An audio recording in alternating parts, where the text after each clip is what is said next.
We're playing a love triangle between Colonel Brandon, Mr. Wickeby, and our character. So basically, we're embodying Marianne Dashwood from Sense and Sensibility. That was a lot of action. Now let's check in on our fellas. So, Mr. Wickeby really likes us. He's been horribly wronged by Mr. Darcy, and now he's stuck finding his own way in the world. Colonel Brandon likes us. He's very gentlemanlike and he loves music and unrestrained emotion. Cool, we're on the right track. Chapter 10, The Weekend. Inviting Opportunity. Oh, this sounds familiar. I think this is when we go to Delaford with Lady Lucas.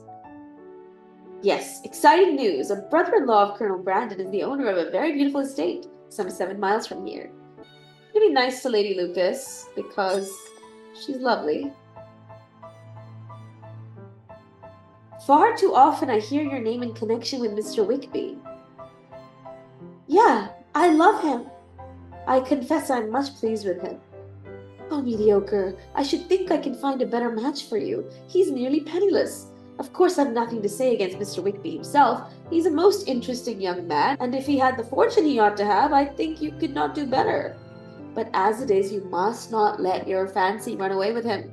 You have sense, and you must see the imprudence of such a match for you. I'll take care of myself and Mr. Wickeby too. I don't care he's broke. I'm running with my hormones in this playthrough. I am not in love with Mr. Wickeby. No, I certainly am not.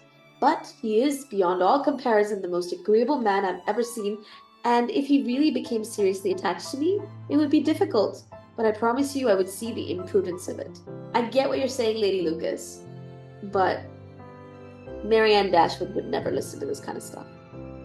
How can I promise to be wiser than so many of my fellow creatures if I'm tempted? I will try to do what I think to be the wisest. Sheesh, calm down.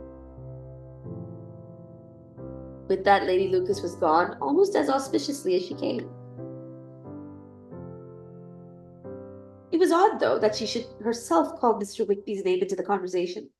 It made me wonder what gossip was being spread. All right, off to Whitwell. I'm going to skip this.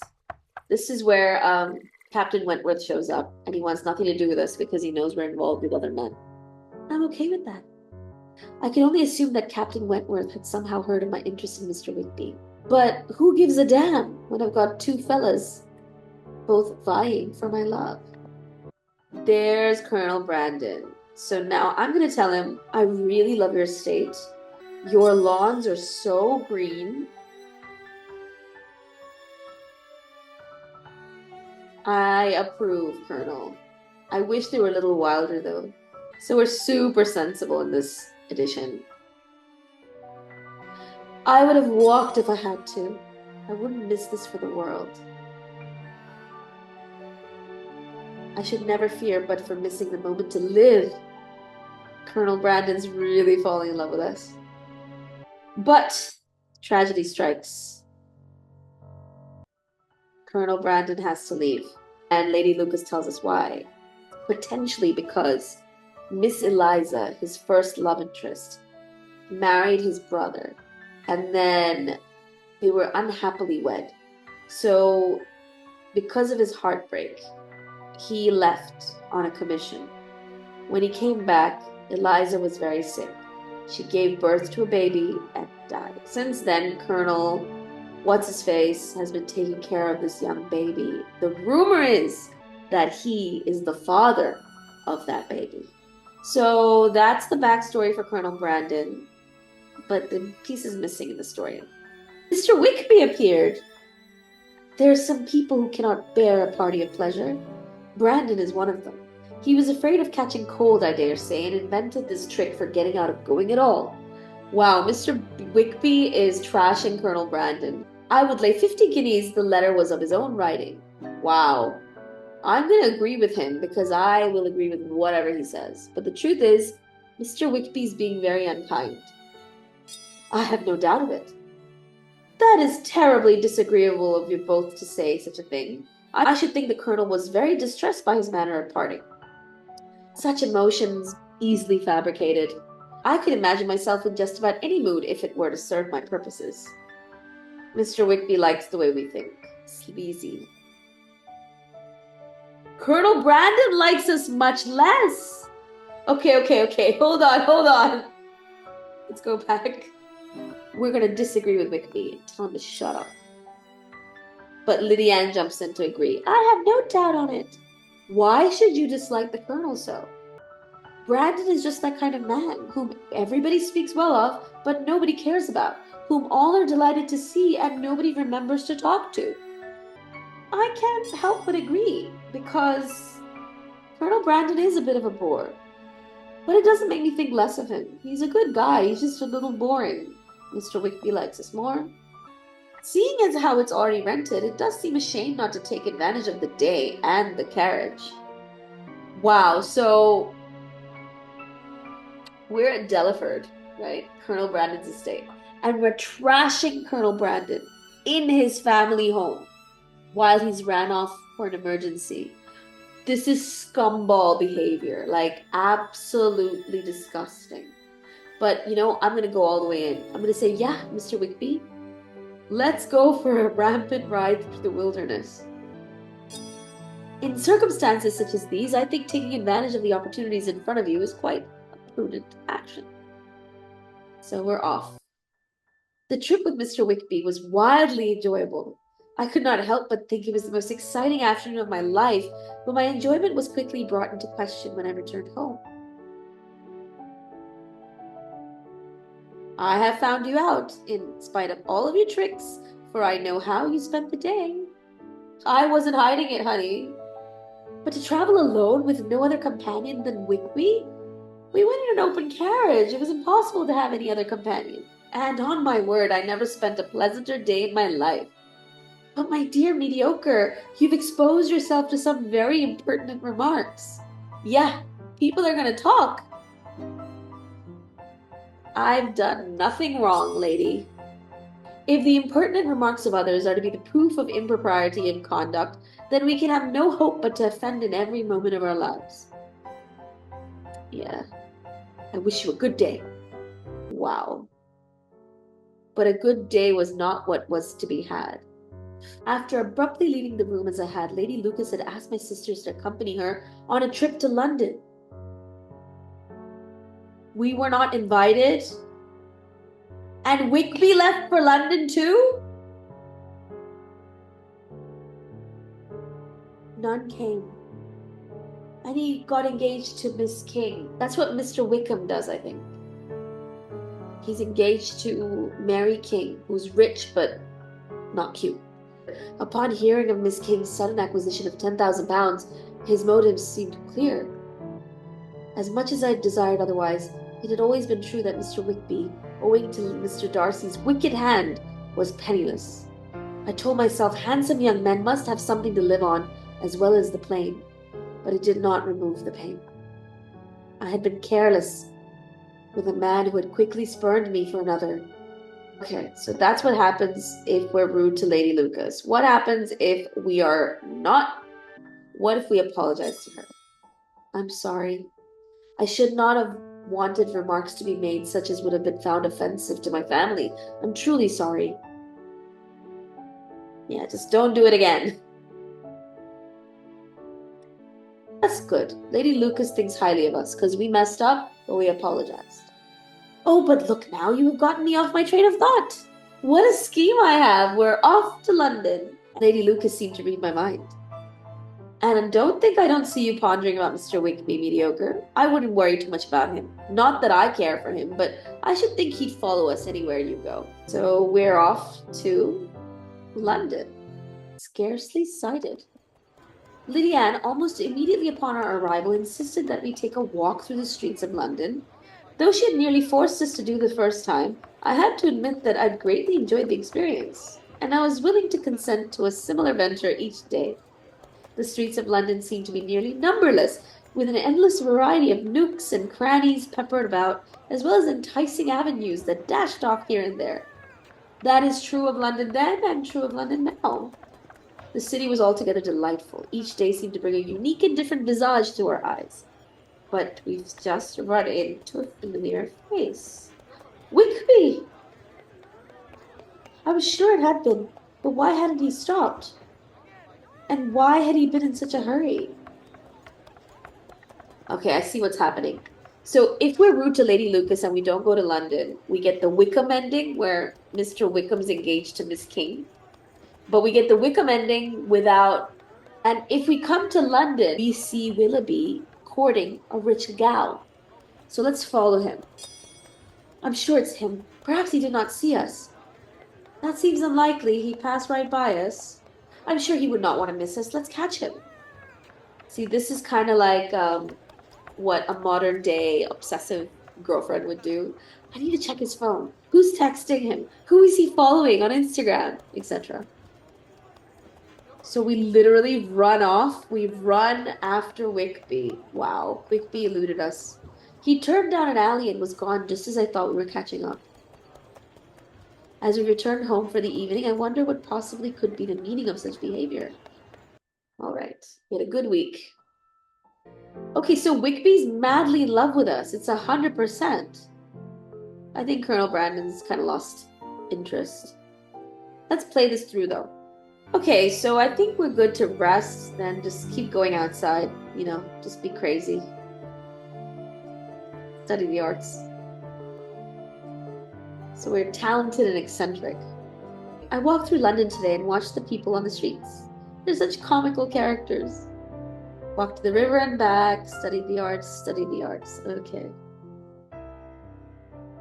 All of the excitement of being in London had grown to a head tonight, for after some waiting, we were finally engaged to attend a ball. Big city ball, baby.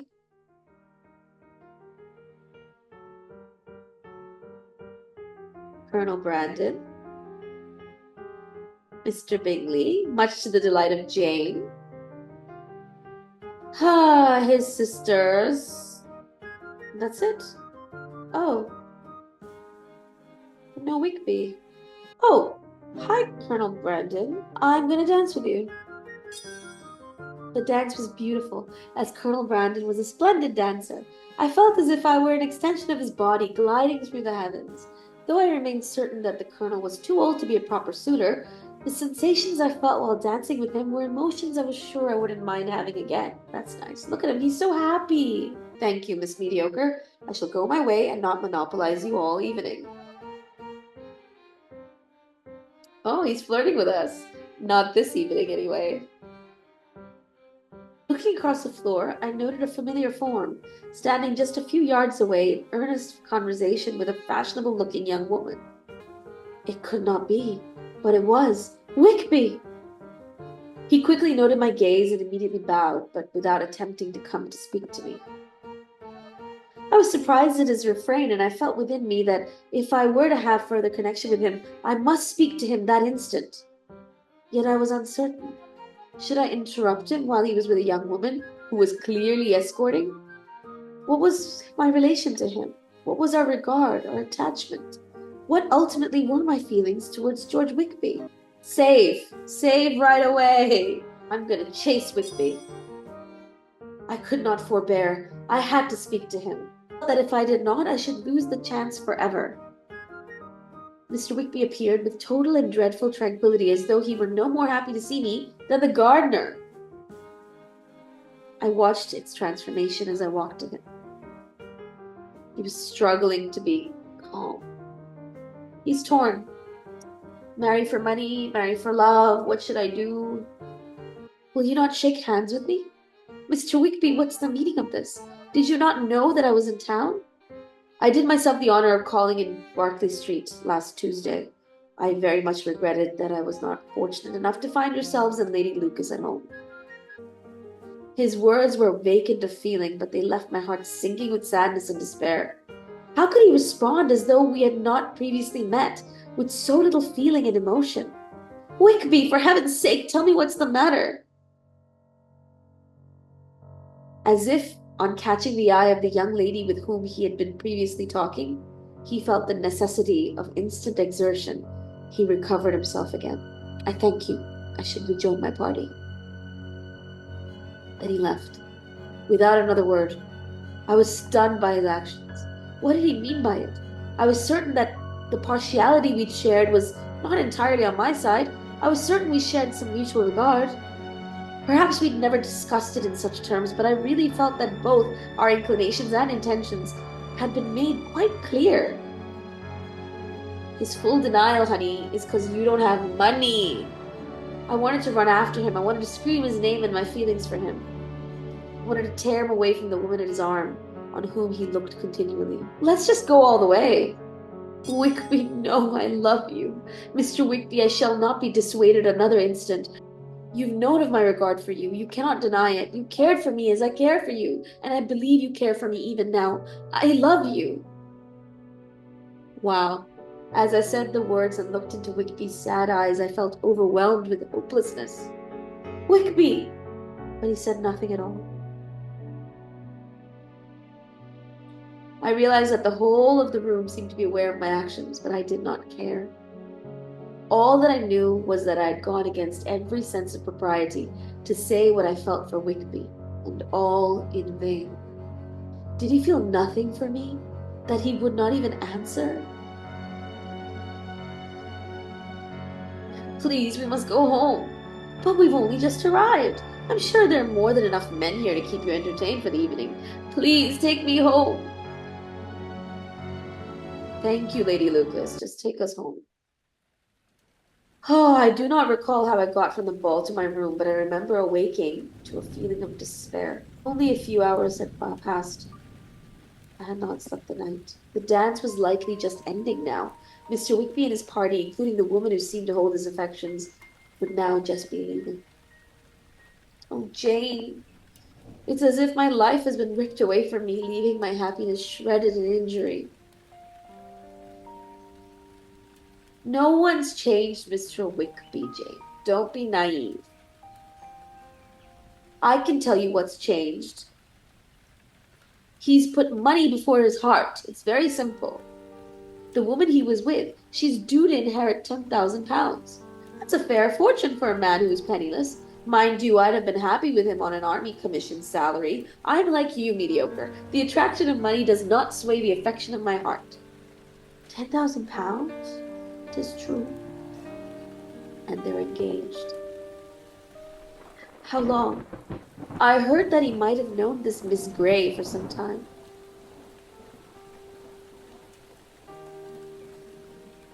Should I be treated so poorly?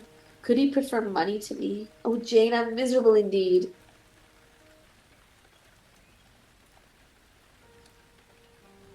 Yeah. It must be this woman who leads his heart away. Okay, we're just blaming everybody. And you know what? This is quite relatable for a lot of people. You know, just denial. It's not the guy. It's the guy's family. It's the guy's friends. It's the guy's other girlfriends. Like, no, it's the guy. Just open your eyes. It's Wickeby. Whoever it is to blame, do not add to their triumph by allowing your emotions to overwhelm your spirits.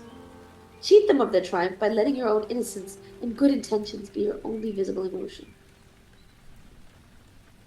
Ah, mediocre's beyond repair, Jane. Just leave her to her misery. I care not who knows that I'm wretched. I must feel. I must be wretched, and they're welcome to enjoy the consciousness of it if they can. Wow. Depressed! Whoa. Okay, I'm going to continue next time. Thanks for watching, and I'll see you next time.